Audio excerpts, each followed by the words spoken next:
வீட்டில் பேச ஸ்டார்ட் பண்ணதுமே அவங்களாம் வந்து வாண்டடாக பேசி அவர் என்னை மீட் பண்ணுறதுக்காக கோயம்புத்தூர் வந்தாங்க. மதுரையிலேருந்து கோயம்புத்தூர் வந்து நானும் ஒரு டைம் யாருக்கும் தெரியாம மதுரை வந்தேன், பார்த்தேன்.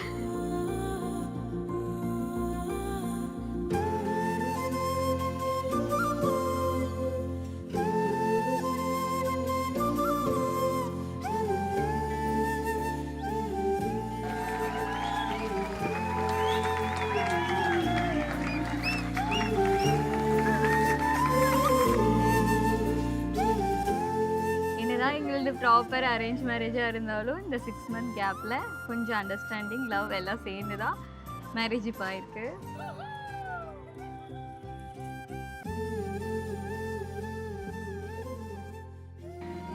எமோஷனல் வந்துச்சுங்க அங்க.